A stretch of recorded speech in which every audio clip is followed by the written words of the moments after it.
Ang tamis ng sili. Alam niyo ba ang sili dito? Hindi katulad ng sili sa Pilipinas. Dito matamis ang sili, pwedeng kainin ng hilaw.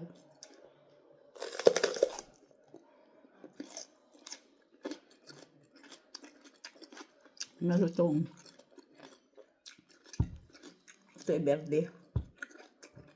Kainin naman natin yung pula.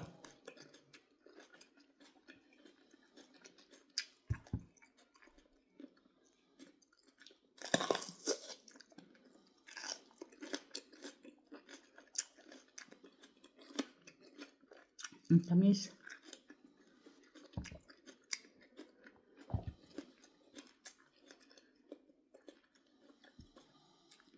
Ito ng yelo.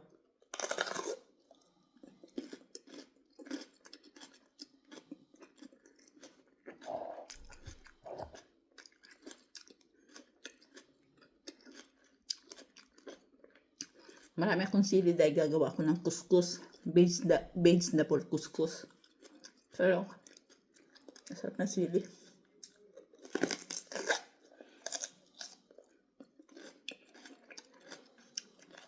Tama na, wala na tayong ilalagay sa ating recipe. Tayo ngayon ng vegetable kuskus. Hiniwa ko muna ng mga square itong aking mga sili. Katulad nito, parang ganito ang size. Oh. Mga ganito. Ito ay 3 kulay. Yellow, red, at saka green. Ayan yung mga green na hiwa-hiwa ko na. At hihiwain ko siya ng mga square. Pero, kakain muna tayo.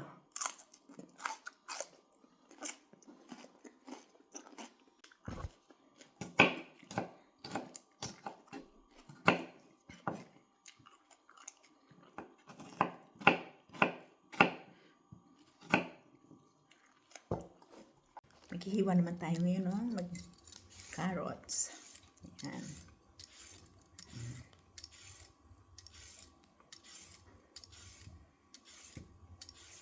Ayan. Hiwain din natin ito ng cubes.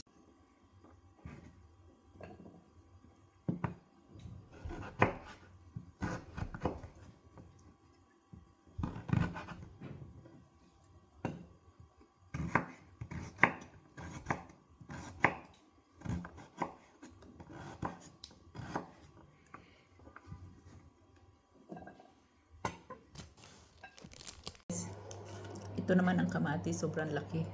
Masarap din ito.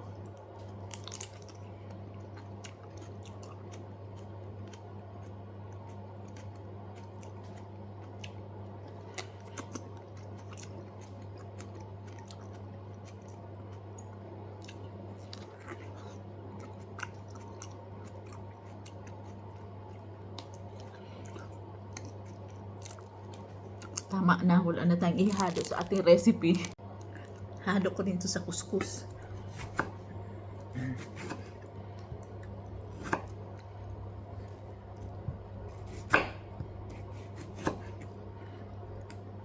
Hiwain din natin ito ng square. Yan, ganyan. Ganito.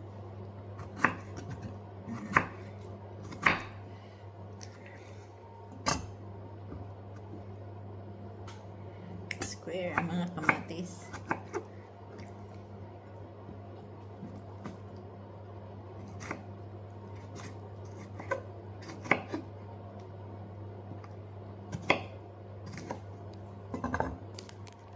Meron din sibuyas. Yan. Square din natin yan. Square. Oh. Yan.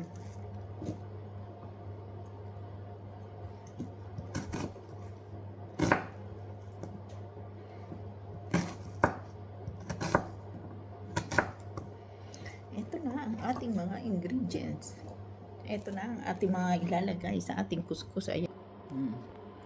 Tatlong klase ng bell pepper, green, yellow, at red, carrots, sibuyas na puti, at saka kamatis. Meron pa pala tayong ilalagay yung piseli. Ano nga ba ang piseli? Green peas. Lalagyan pa natin to ng green peas. Start na tayo magluto. Naglagay ako ng chicken broth cubes. Tapos, lagyan ko ng konting olive oil.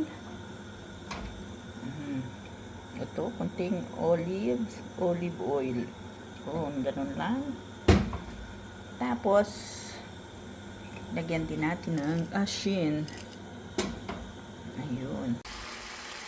Ito ng ating kuskus, oh. Gawa na lang tayo ng panghalo dito maya-maya. Sisimula na tayo mag-isa. Inuna ko dito yung carrot, sunod ayun 3 kulay na bell pepper. Ayan, medyo palalambutin lang natin yan. Lagyan natin ang paminta, nilagyan ko na rin yan ng asin. Lagyan na rin natin ang sibuyas. Ayan.